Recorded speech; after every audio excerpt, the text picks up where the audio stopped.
You are getting ready to listen to the voice of Dr. Rhadi Ferguson, 2004 Olympian, four-time national judo champion, Brazilian Jiu-Jitsu black belt, author, speaker, and coach. I want to talk to you about something that a good lesson that I got when I was, let me move my chair a little bit closer, when I was at Howard University, and I had somebody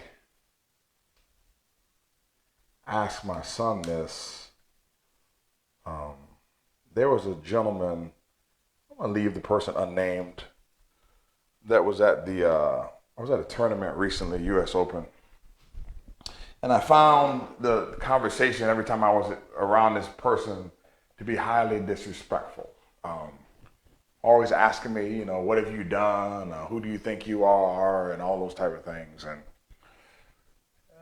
I told the dude, I said, man, I don't know. I mean, I don't know what you want me to do. I mean, I've been inducted into a few Hall of Fames here and there. I went to the Olympic Games. I said, I'm not sure what you want me to tell you. I said, personally, I'm one of the best ever. I'm one of the best in the building. And he was like, what makes you one of the best ever? I said, what makes me one of the best ever is I'm just one of the best ever. I said, that's the bottom line. I say, in this room, I'm one of the best ever. That's just what it is. He turned to my son and he said, your dad's probably one of those people who talks to himself in the mirror, isn't he? And my son said, yes, my dad talks to himself in the mirror every morning, and he has quotes on his mirror that he says. And I think he was shocked and somewhat ashamed that he would actually say something so stupid, because my father used to tell me to get up in the morning and speak to myself and speak over myself. The Bible lets you know you should speak to yourself and speak over yourself. I've advised my son that he needs to speak to himself and speak over himself. And even Muhammad Ali said, I said I was the greatest even before I was, because life and death is in the power of the tongue. The beautiful thing that I learned about at Howard University, Howard University is a historically black college. I went to school with approximately, I would say 90 to 95% black folks, or persons of color, if you will. And it was so wonderful being in that space, because my whole life, when it came to my grades, when it came to SAT scores, when it came to how fast I was, or how slow I was, or how good I was, and all those things were validated by white folks. I would have to go to somebody white to validate who I was based upon what they said that I was. And when I got to Howard University, they really hammered home the power of I am, and hammered home the power of you get to be who you want to be based upon who you say you are and the work that you do. And I no longer look towards the outside or other people for my personal validation. I don't look towards a white person or a person who's the top of an organization for my personal validation. I don't look to the people around me who get to say how good I am or how much I should charge or what I should do. I make that determination. And what happens, and I specifically want to talk in terms of my professional spaces, is most white folks don't see a Rhadi Ferguson in their lives. Somebody who is very well read, somebody who has 3 degrees, somebody who's gone to school, somebody who's achieved the highest level in sports in some category. They've never seen this. So they're used to talking to people a certain way and addressing people a certain way. They look like me, and I'm an anomaly for them, and I can understand that. I look very different. I'm a lot stronger than what you're used to. I'm a lot more intelligent than what you're used to. I'm a lot different. When you see me, you actually see Howard University in the flesh. If you could take my school and encapsulate it and put it into a person, what you see when you see me is Howard University. And if you run into anybody from Howard University, they will speak to you and talk to you and govern themselves with the highest level of excellence and what we also call black excellence, because it's what we do and it's who we are. And we don't look to outside forces to validate what it is that we do. I remember one time somebody was talking to me and they said, where'd you go to school? I said, I went to Howard University. They said, where's that? I said, it's in Washington, D.C. They said, oh, that's like the black Harvard. I said, no. I said, Harvard is the white Howard. I said, you're getting it confused, my man. To which they chuckled and laughed. I said, no, I'm very serious. I said, that's how we look at it. My school is not an offshoot or a second best to a Harvard University. I've been in the rooms with people from Harvard. I've been in the rooms with people from Yale. I've been in the rooms with people from Columbia, from Brown.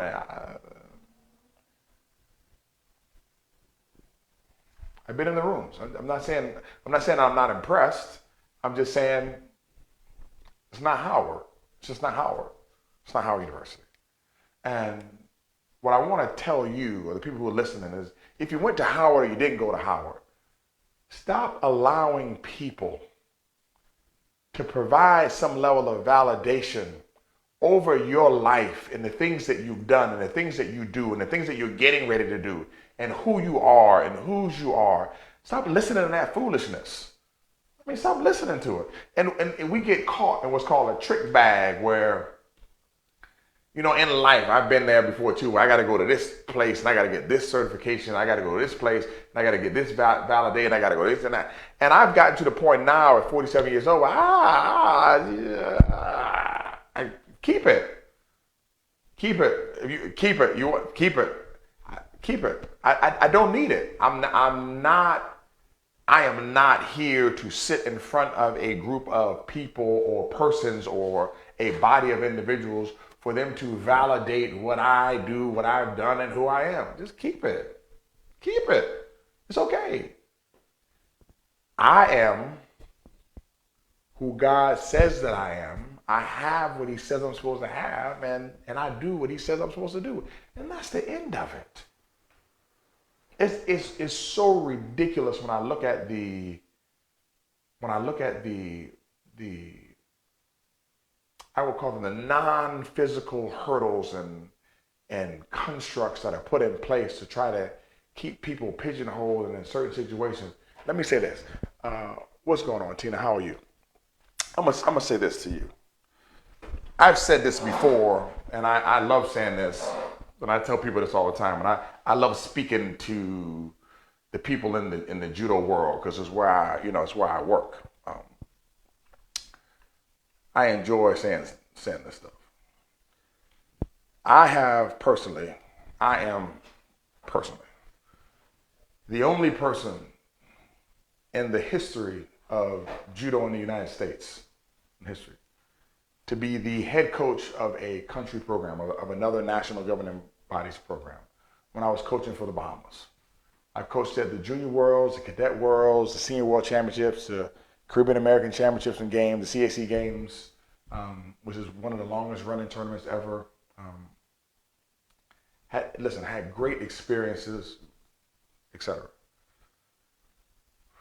In my country, in the United States, I've held 0 coaching assignments. In the state of Florida, where the U.S. Open is held almost every year now, I've been asked 0 times to coach at the camp as an Olympian. I've taken players. I've coached people who have gone to the Olympic Games. I coached people who have won medals at the Pan Ams. I've coached people who won medals in the Worlds in Jiu-Jitsu. I've coached veteran world champions in judo. Several U.S. Open champions, which doesn't really mean a lot. Junior judo is, I'll be honest with you, junior judo is pretty easy to coach. That's not a knock on doing well as a junior. It's easier to coach. Chris Ron and I wrote the scouting report for Kayla Harrison when she was successful in her second Olympic gold medal run. I probably teach and coach more people in the United States. As a coach in the United States, I probably teach and coach more people than anybody else in the country. I just dropped and I'm willing to help the people in the Judo Coaches Connection group. I just dropped a picture in the Judo Coaches Connection group, which shows how many students I have on Udemy, which is like 14,300 and some small change.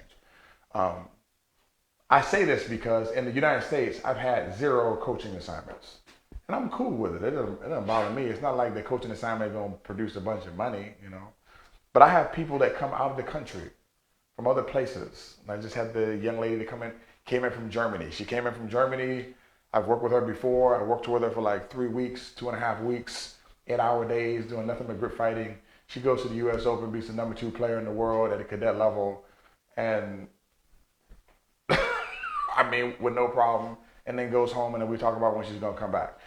It's just no problem. The last time I was at the U.S. Open, before that, I took another 73-kilogram player by the name of Hannah Wagner, who won the juniors and won the cadets the last time she was there.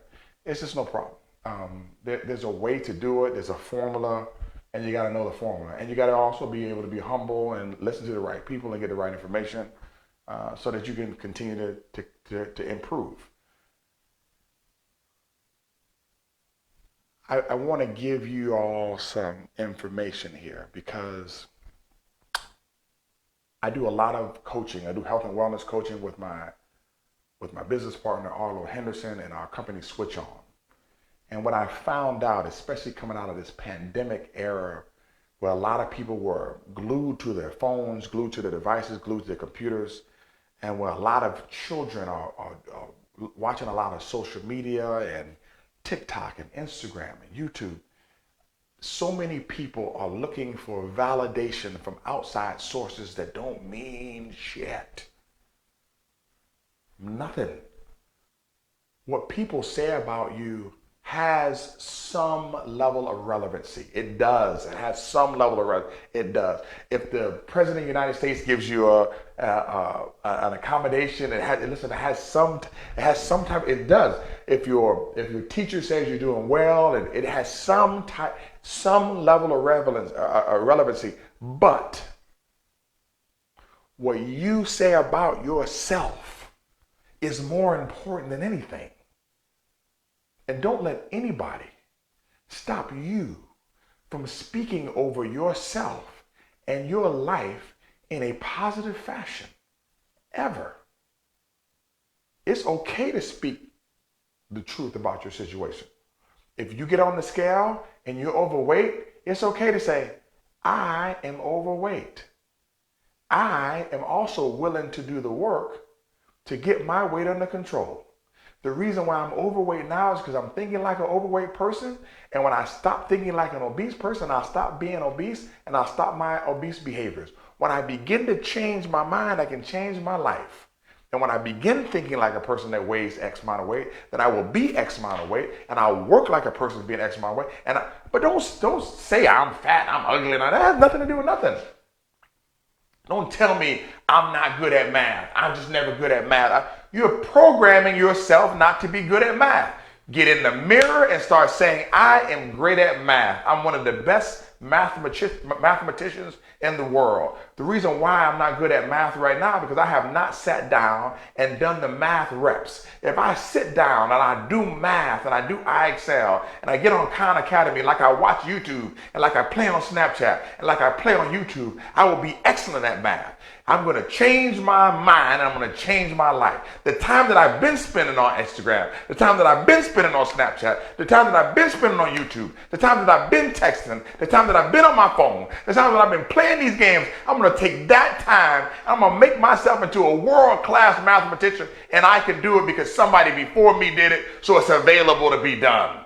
I'm not fast. No, I'm not fast right now. I can get faster the more running that I do. I'm going to study running. I'm going to study exercise. I'm going to get a coach. I am going to work on running. I'm going to start walking today. And as I walk and maximize the speed that I can walk, then I will begin running when I get it. And I'm going to get faster, and I'm going to stop programming yourself in the negative and then listening to what these people say to you and about you.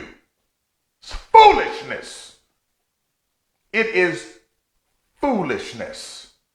And I am so glad that my parents understood the development of the self-concept of the black child, and they studied the developmental psychology of the black child, and they did the things that Richard Williams did for Venus Williams in that interview one day when the white reporter was asking Venus questions. He stopped the interview. He says, "You're messing around with the confidence of my daughter.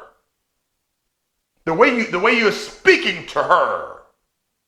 The way you're challenging her is not how she doesn't need that from you. What she needs from you is she needs to hear from you that she is the greatest, that she's going to be a great player, and she's going to be excellent. If you don't have that for her, then we need to cut the interview now. Because bottom line is when they were doing that for Jennifer Capriati, they were doing that for the other children. Do it for my kid too, or cut the interview. Or cut the interview. I had one ref that I came up to make a complaint about my son, and I love this guy. He said, "You need to have your kids stop doing shit judo."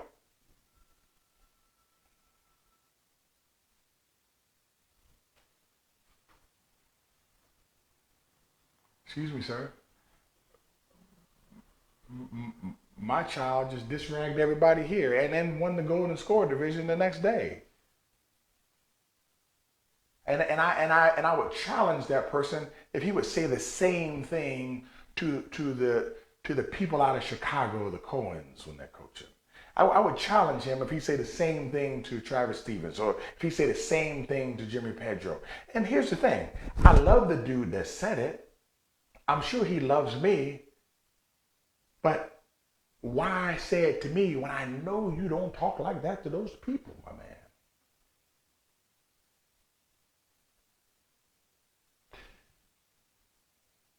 Here's what's interesting about the landscape of the places where I've been and where I work. Who is this? Sam Maxine. What's going on, brother? Elijah, what's going on, sir?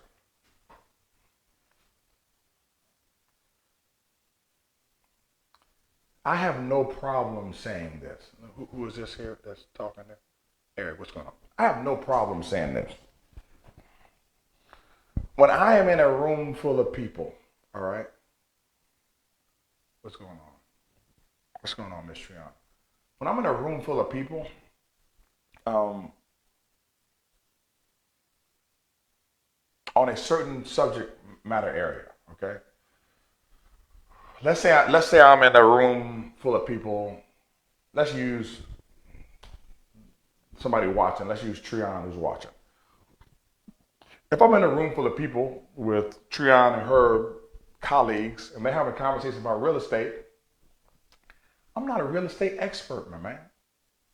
I'm not a real estate expert. So I will ask more questions. I will listen a lot more, and I won't speak with any level of authority in that particular room because I'm not an expert. I'm not an expert. What we find in the area of judo is this.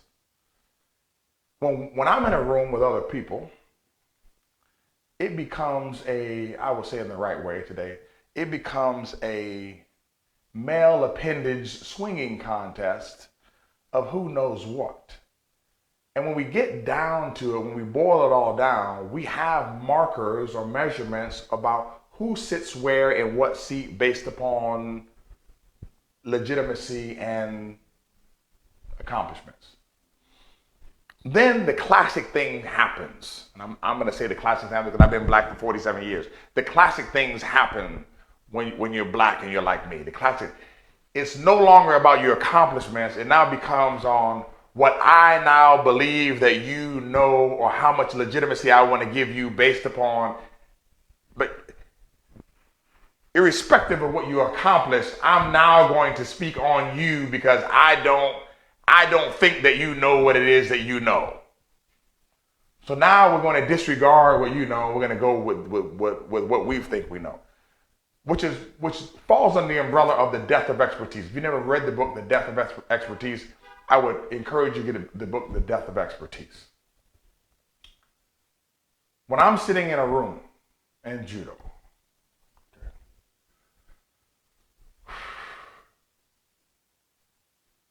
I don't think,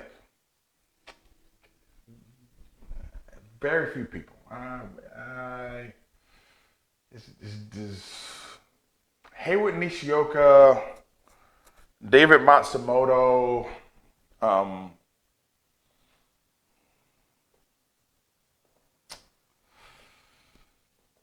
maybe a couple other people, maybe. I just don't think that those people have read more books on the acquisition of expertise, more books on deliberate practice, more books on military science, more books on killing, yet the books on killing, more books on chess, more books on mastery,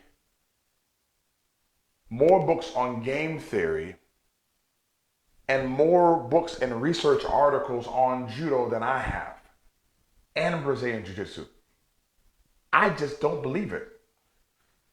And I will say this, if I'm in a room full of people in judo, in the United States, I would be hard pressed for anybody in that room, except for a couple people, to have more knowledge on the mat than I do.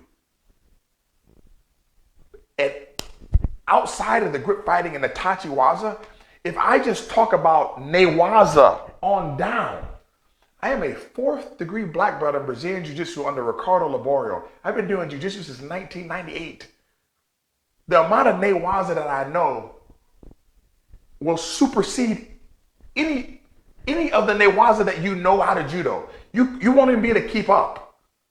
And I'm not saying that in a disrespectful fashion. It's so much more available that you just don't even know what you don't know in that space. And I haven't even talked about the tachiwaza and the grip fighting, which in your mind, some of you think I don't know. And listen, I do like the rest of the people do. I sit down, I shut up, and I let you say what you want to say. And don't think that I don't know what y'all saying, because I know what you're saying, because I keep my ear low to the ground. But my main thing is this, for anybody watching, because and I watch the young black kids come up in judo, and I listen to people and listen. They say, yes, she's good, but she doesn't have. Remember, when you talk about the white kid that just won, you didn't say that he's good, but he didn't have. You just said he's good. This is what you said. Yeah, she's good, but I'm not sure how that's going to work. If she's good, but she don't. Who are you talking about? I was specifically talking about a young lady by the name of Jada Fulp. Specifically, I'll just be honest with you. I'm listening to the people. I'm standing by the rail. Yeah, she's good, but what are you talking about, man? You didn't say that about. I've watched all these matches. I'm listening. I'm walking around. I'm listening to everybody talk. I'm listening. I'm listening when the black kid wins. You say, "Oh man, he's powerful." When the white kid wins, you say, "Oh man, the kid got good technique." In research, if you care to go to Google Scholar, that's called superhumanization of blacks, which has been going on since the beginning of time. It is a researched issue. It's not Dr. Ferguson making up some race thing. Listen, it is a well-researched issue. When you watch sports, you hear when they speak about the black quarterback like Michael Vick, he's really athletic. He won't the way he's moving. When they talk about the white quarterback, Tom Brady, they talk about, oh, he's super accurate in the way that he's passing. He's a great pocket passer, and he drops back, and he got great technique. It's called superhumanization. It's when people say, oh man, when they see my son on the judo mat, they say, oh man, he's such a natural. My son works out he's out of the house at 5:15. He's in the gym at 5. He's at the gym at 5:15. He's out of the house around 4:55. For those who've been following my son online since he was 4 years old, some of you have been following me since Rufus was 4 years old and since Rhadi was 3, and you've seen the anthology of my kids. I would be one of those, what you would call one of those crazy parents. You've seen the anthology of my kids' work for years. And you will also hear people say that my son is a natural athlete.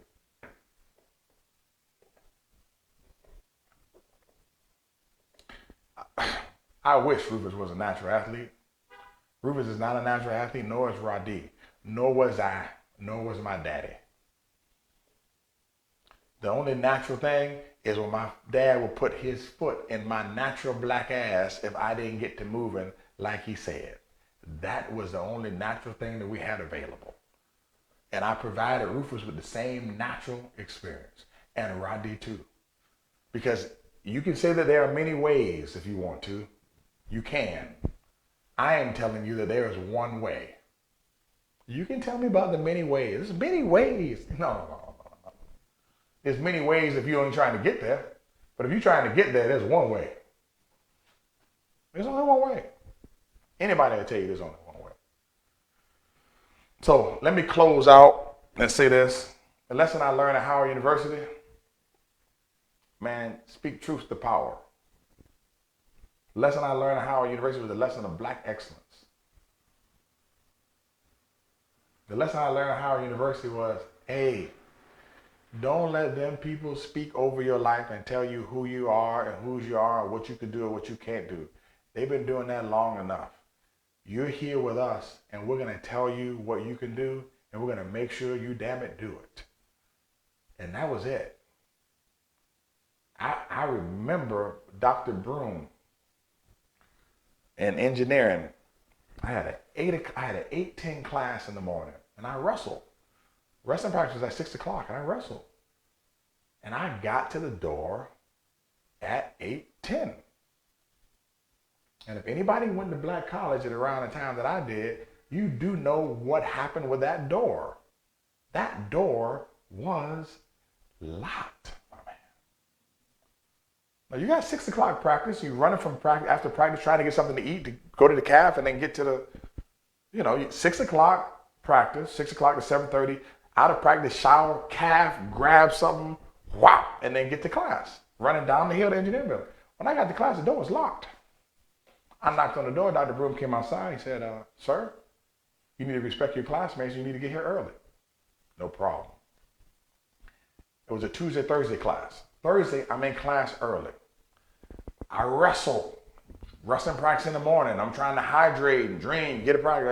I get to the cab. I go eat. I come to to class. I'm in class. I'm sitting down. I got to urinate. It's an hour and a half class.